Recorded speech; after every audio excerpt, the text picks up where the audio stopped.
thoughts? You gotta slide like this. Look at this. So when I'm sliding to block the cross. No. Brace your arm like a chicken wing. Brace Like your arm this? like a chicken. Yes, like when you're a little bit.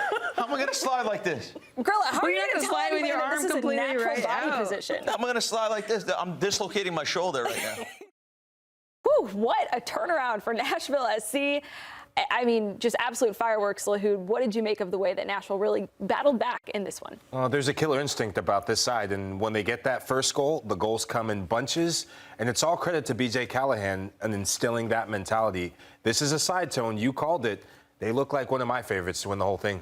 You owe us an apology. You said we didn't know what we were talking about. I didn't say that you didn't know what you were talking about. I was a little early. You knew exactly what we were talking about. I got ahead of things. We're all high on Nashville coming into this one, and they ultimately do get the job done despite trailing 2-1 at the half. But we're talking about BJ Callaghan, the head coach of Nashville SC. He's got his team in a semifinal, and he joins us now pitch side. BJ, congratulations on the big win tonight through to the next round. What was the key to the comeback tonight for your side? Yeah, I mean, thanks. The team's excited. We've got a great atmosphere. It's actually so loud in here, it's hard to hear you guys. I mean, listen, I think it's just a group that really believes, sticks together, and knows that we can find multiple different ways to win. Wasn't the greatest start that we wanted, but, the team found a way and continued to make adjustments throughout the game and just was relentless all night. Hey, BJ, Tony Meola with Michael Lahoud, Mike Grella, and Aly Trost Martin here. Thanks, Tone. We talked. We didn't get a chance to talk because you just jumped on here. But I want to talk about the attitude of your team. Going down 2-0, you're at home, things aren't looking good, and all of a sudden you run off 5 goals here, and it seemed like you found a moment to put your foot on the pedal, and you did. Yeah, I mean, this group has found ways all season to respond, even when you look at the Open Cup game versus Orlando. So, it's a team that doesn't get rattled. There's a lot of experience out there. We know what we want to do, and we're confident that if we just continue to do it and stick with each other, that we can find results like this. Hey, BJ, I was just wondering, the expectations from when you come in. These projects take time, right? But it seems like you didn't take that much time. It seems like you guys figured it out right away. Where are you in sort of, your idea of the way the team, you thought it would look or where you want them to be? Are you way ahead of what you expected at this point? Yeah, it's a good question. I don't think we ever came in with timelines. I think we came in with a really clear idea of, what we wanted to do across the entire club at Nashville, from the first team to the second team to the academy. We come into work every day. We have a clear vision. We have a clear idea how we want to play, and we just turn every page. Every day we come to work, we do it. I would always, as a coach, you always want to be more consistent. You don't want to put yourself down like we did. But I think there's moments in the game where you can see what it looks like, and when it, maybe I'm biased, but when it looks good and you score a couple of goals, man, it's an exciting way to play. BJ, you're a big kind of advocate for this philosophy, next man up mentality, especially when it comes to the Open Cup. What do you make of the display we saw tonight from Jonathan Perez? Because all 4 of us were talking about how outstanding he was alongside Andy Nahar. Yeah, I mean, Johnny's developed himself really well. He's put in a ton of work on and off the field to become a much more complete player. I'm always on him about his defensive work, and I think a lot of some of his defending work opens up his offensive skills. And I mean, when he's on the ball, he's electric, and now he's learning how to beat players left side and right. And so, just excited to continue to watch him play. And again, we say we're going to play young players, and he's an example of it. You saw Ahmed Kassem come in as a young player and again make a real big impact. So from top to bottom, back to front, it's a group with a lot of belief. BJ, we saw you as an analyst on at the Club World Cup. You got any tips for us? You look pretty good there too. Oh, man. Listen, I was the weakest link on that analyst group, and I'm glad that I had a really good team. So my only thing is it takes a team. So I was glad to have an experienced group with me. Well, BJ, looking like a strong link there on the touchline. Got your side through to the semifinals of the U.S. Open Cup. Congratulations. We know the Nashville fans are enjoying it, and go enjoy this one as well. Great. Thanks, guys.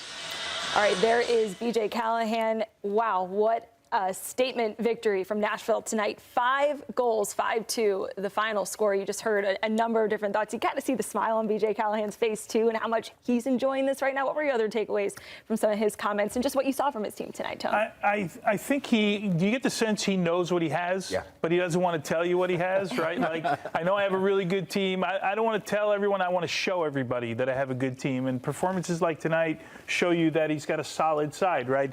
And I don't know if it's 14 yet or 15. I got to count up the numbers that they're unbeaten in. 15 now. It's 15 now that he's unbeaten in. So, man, that's pretty impressive. Like, that doesn't happen all the time. I don't care if there's a couple draws along the way. I think that's 5 wins on the trot now in all competitions. So that's nothing to sneeze at. And I think what he's finding out now, I think you asked him about Jonathan Perez. He's finding out that he's got multiple players in positions that can help his group. Yeah, I mean, really, there's just so much talent, quality, depth on this team. And as you guys know, that's what it takes to go far in multiple competitions now in Major League Soccer. So, Grell, based on what you saw tonight, what we know about Nashville up to this point in their season, I mean, what's their ceiling this year? High. They're like a Ferrari. Unbelievable the way they play today. Tony makes a good point that they go down 2-0 at home. Do you know how easy it is to just, like, play within yourself at that point in time and just be like, oh, man, we haven't had a good start here. We're losing to D.C. We should be beating them at home. This is not looking good. But they do get a gift back from Herrera. They get a couple gifts back, and that puts them back in the game. Then their quality just rose to the top. And we mentioned that word quality. They had a lot of it today. They work hard. They bust their butts. They win all the first and second balls. But there is, in the end, the quality. I mean, the finish from Nahar at the end is unbelievable. Some of the best goals of the quarterfinals in the Champions League for sometimes, you know. But you felt it, right? Because when they went 2-1, what did he say? He said this is going 4-2. It ended up 5-2, but when it went 2-1, you can almost kind of feel it, right? Yeah, look, the Open Cup is about intensity, right? If you don't have the right intensity, which they didn't have to start the match, you got nothing. But in the second half, that's what I said, this is one of the best second-half sides in Major League Soccer. You're going to go far. You talk about the ceiling, there's a trophy that they can win. It could be the Open Cup. This would be the sort of side you don't want to face in MLS Cup playoffs. They're that good. Yeah, and BJ Callaghan has talked about it. This trophy would mean so much to the club, and to win something like this with still some, weeks left to go or games left to go in the MLS season, that could be a good bit of momentum going into the postseason, which Nashville will surely make as well. So lots of craziness in the U.S. Open Cup, as per usual, which means we have to bring in our rules expert, Christina Unkel, because we've seen some craziness and maybe some controversy on the pitch as well and some calls. And I'm just going to send it right over to Grella to tee up this one, because I know that you guys have been dying to talk about that penalty. It's late. It's late, but I'm ready. I'm ready. And you look fresh from before, too. Cheers. I just had a cup of coffee. The penalty on Herrera, I thought was really harsh. The second one, well, not the first one's a giveaway, obviously, but the penalty that he gives up where he's sliding to block a cross and he's using his arm, in my opinion, here to slide, to support his body. I mean, I thought in the rule book this was allowed, right? It's a natural action of the body. I guess we're in a disagreement, I'm hearing, over this. Yeah, so we are in a disagreement, but I don't fault you all for trying to understand the distinction for this, right? So when you are sliding going down, you're allowed to put your arm for a brace, but as you see, his arm still continues beyond his body and kind of extends himself out and makes it a longer scenario. Now, I think the bigger argument is Herrera, as you could see him pointing, saying it hit my chest and then it hit my arm, right? But because his arm is what we would consider and what we are advised as having been too long of an extension out, making himself even bigger than he was, as opposed to keeping his arm tucked in as a bracing arm, that is what pushes it into not a clear and obvious error. The requirement, or actually the recommendation for it, this to be a handling offense, which was the decision on the field for penalty, and that is what it is. I know you guys are going to say like we're pulling this apart, but at the end of the day, like, you're allowed to brace, but you got to kind of keep it tucked in a bit more, as opposed to keeping your arm extended and creating a longer barrier to allow the ball go across the six. Christina. So Unks, sorry, Tony. So Unks, you gotta slide like this. Look at this. So when I'm sliding to block the cross. No. Brace your arm like a chicken wing. Brace your arm like a chicken. Yes, like when you're a little bit. How am I gonna slide like this? Grella, how are you not going to slide with your arm completely right out? Position? I'm gonna slide like this. I'm dislocating my shoulder right now. No, I mean, you're gonna have tucked. It's not gonna be directly underneath your body, but at the same time, I've got to do this. How right? tall are you? And if how tall are you if you extend your arm out even longer, right, beyond your body? Right. At the end of the day, we're just trying not to to create a longer, unnatural position. Like you can't slide and create basically another foot of your entire body to keep the ball from crossing along that line. But Grella, great examples. You got to take care of that shoulder, though, with all that yard work you've been doing. I might have to do some icing now. Christina, isn't part of the problem, by the way, that's a really expensive suit that this was on the ground. So he must really like you, Christina. Or want to prove me wrong. Yeah. Isn't it part of the problem, though, that like no one understands the damn rule? Like okay, we say bracing. The rule says talks about bracing the arm, right? To me and to us, and probably you played, so you know, that looks like he's bracing himself for a fall. That's where the confusion happens. Yeah, and I understand that's why I try to not clarify, but understand that at this point we're talking about context and we're talking about, right, the difference between just that extension of the arm out. So every time we use the word bracing arm, right, then you have to put it, is that justifiable for that position? And because it's extended further up beyond, that's what's going to push it. So I know sometimes it's late at night and we're parsing something together, but that's where we have, like, if I had the opportunity to show you guys 5 different clips, we could say no, no, yes, yes, no, no. And that's how referees are trained to be shown, okay, these are examples of no and these are examples of yes, and that would have been an example of yes. Christina, you talk about squirrels in your head, right? I've got giant squirrels in my head right now. My head's boiling because I feel like I don't understand VAR. I don't understand the ruling and the process of elimination. So take us through. When you're in the box, one week it's clear and obvious. The next week it's unnatural position.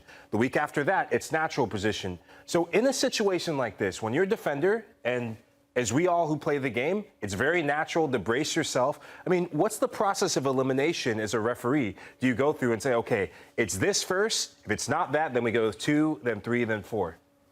Yeah, from a VAR perspective, right? So here the referee's making the decision on the field, but to your kind of question on that VAR process, the VAR is taking a look at saying, okay, is he sliding, right? That is one of the assessments, right? Is he sliding, okay? Bracing arm is going to be an exception to this rule if it contacts him. Now the question is, how far is his arm extended outside of a natural bracing? So there are all those different checks. And once again, the standard from a VAR perspective, is it a clear and obvious error? And like I said, because his arm is further extended out, it's not going to fit in that. But there is that process from the VAR standpoint of, because it's a gray area, because law can't necessarily, not as clear as black and white as offside, which still drives people nuts, right? Because it's so technical and practical when we talk about those toenail offsides. Because it's subjective, that's why we will always debate handling offenses. We can't make every time the ball touches the hand an automatic handling offense because it's too harsh, but then we can't also have it way too subjective. So we're always going to battle on this middle part, and that's where clip analysis, if we talk about the CONCACAF Gold Cup, right, Mexico hand on the ball there, and whether that was penalty or that was not penalty, that gets thrown back into context. Challenge for the ball, hits off his foot, he's bracing himself, I think, hits the ball, and that's where our discussions, and I think that's what gives me job security, to be quite honest. Christina, so we're actually, just to clarify, and I know you're saying that the arm is more extended than it should be. So what we're basically saying is that Herrera did it on purpose. He didn't use his arm to actually slide. He used his arm in a way, in an advantage. As he's sliding and trying to make that play, he's thinking to himself, I'm going to extend this to block the play. That's basically what we're saying. I would say remove the language, he did it on purpose, because that implies intent and a mens rea, and that's not what's being assessed in this position. And what's being assessed is whether or not he gained an unfair sporting advantage by having his arm outside a natural position, by having that extended just that further out. So with that kind of out and that extended. Now, like I said, I think the bigger argument people should be having is whether or not that deflection off of his chest into his arm is kind of that point. But at the end of the day, because his arm's extended further out, he's letting it hit his body beyond. So if he was standing up, if we were to put him standing up and his arms are right above his head, right, and it hits his body and it deflects out, then we would still say it's offside. But I think that's probably the biggest mitigating circumstance, to hit his chest onto his arm. But at the end of the day, it will still be called handling.